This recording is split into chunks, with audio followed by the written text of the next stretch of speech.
Okay, so this is basically my English C project.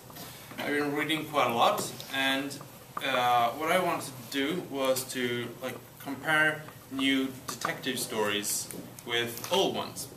And this is one of the most original detective stories, Sherlock Holmes.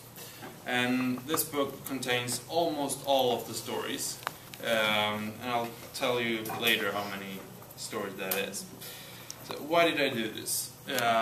Okay, first of all, I enjoy reading and I enjoy detective stories, and I wanted to find out how old detective stories are written.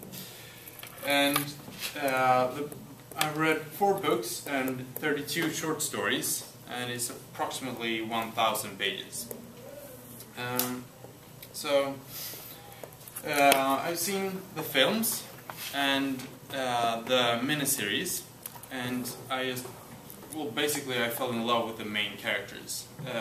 Sherlock Holmes and his right hand, Dr. John Watson. And Sherlock Holmes is unusual, is arrogant, and he's in love with forensic science and the science of deduction. And this is really the key theme in these books, rather than if you compare to Stieg Larsson, for example, who is a Swedish writer and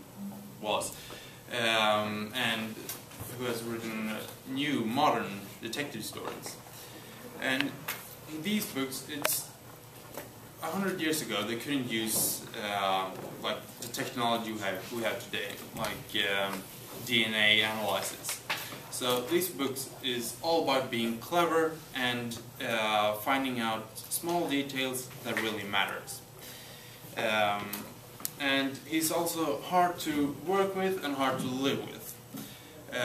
He actually lives with his right hand, Dr. John Watson. They found out that it was cheaper to share an apartment than to have an apartment or 2 apartments. Sherlock Holmes is also very, very, very smart and intelligent, and he's a drug addict. This is one of the themes that is really, if you compare to new modern novels, is a key difference, because today no writer would really have their main characters being a drug addict, especially if the main character is a detective. But Sherlock Holmes is using cocaine. He thinks it stimulates his brain. He's smoking opium and tobacco inside his apartment. And this is really because in Britain, about 100 years ago, it wasn't really illegal to use drugs, and people didn't really know how drugs affected you. So a lot of people thought that drugs were good for you. And Dr. Watson, he's kind, he's loyal, and he's Holmes' right hand. But here's really why Dr. Watson is important for the story.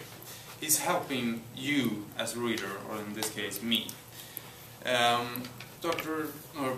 Sherlock Holmes is so smart and so quick in his assumptions and conclusions that nobody, believe me, nobody would be able to follow him if not for Dr. Watson. He's he's a doctor, he's educated, but he's a common man. He doesn't know all the science of the forensic science and science of deduction that Sherlock Holmes does. So what he does is basically helping the reader by asking questions to Sherlock Holmes. And thereby Sherlock Holmes has to explain himself to the reader. And they solve crimes by the science of deduction. And that is basically finding, in one of the novels, for example, the police has found a dead woman. They don't know who she is, she doesn't have any ID or anything on her, And Sherlock Holmes walks up to this woman and bends down, takes off her wedding ring, and finds that the wedding ring is more polished on the inside than on the outside. And from this he draws the conclusion that the woman was actually cheating on her husband. Why? Can somebody figure out why? Okay. Yeah, because she takes it off on and off all the time. True. When she takes off the wedding ring, a lot of times it gets polished on the inside, not on the outside. And why would you take off your wedding ring? Because you're cheating. This eventually led to Sherlock Holmes finding out who the criminal who murdered this woman was. And of course nobody else would have thought of taking off a dead woman's wedding ring. And this is again really being clever. What can you do of the facts that are in front of you? And the author is Arthur. Sir Arthur Conan Doyle is the author. And he wrote a total of 56 short stories and 4 longer novels. 2 are narrated by Sherlock Holmes and 2 are written in third person. All the rest are narrated by Dr. Watson. And these other 4 novels are really Conan Doyle experimenting in his writing. He tries to find out new ways of writing and not to get bored by his own character, really. I'll come to that later. The longer novels are divided into different parts, 2 parts, and then there are chapters. The first part is, well, let's say the whole book is 100 pages. The first part is 50 pages, and the second part is 50 pages. In the first part, there's first a small introduction, and then there is perhaps 40 pages of presenting the crime and solving the crime.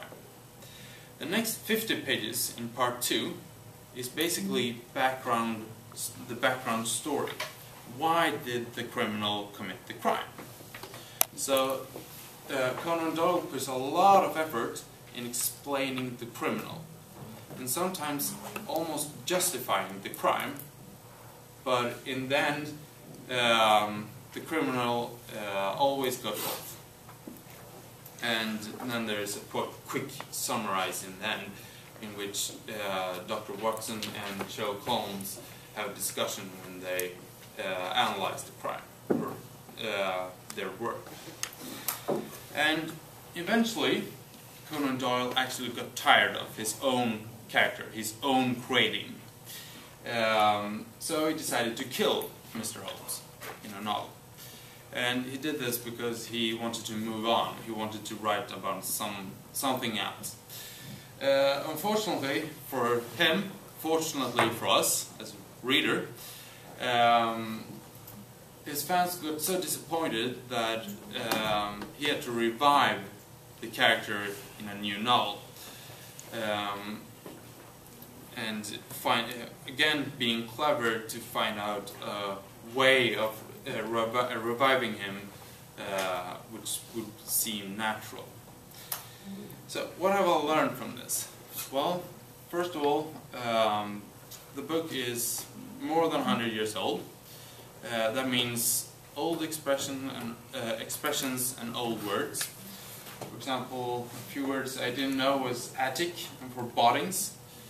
And great example of expressions used by Sherlock Holmes: incredible imbecility. This is when Sherlock Holmes is explaining a criminal, actually. And I haven't really read very many fictional texts in English before, so I definitely improved my English. And also, somebody once said that the devil is in the details, and in these books or novels, really the story is in the details. If you don't understand the details, you won't understand the story. So I learned to really pay attention to the details and to get used to slightly difficult and unusual, for me, unusual texts in English. And to read faster. As I pay attention to the details, I get the general picture of the text I'm reading, and I'm not just talking about Sherlock Holmes. I'm talking about non-fictional text as well. And by getting the general picture, I can read faster. So in the end, to summarize what I learned, what this project has learned me, is thanks to this project I'm better prepared for further studies in English, or in which English is of high importance. And that is all for me. Thank you.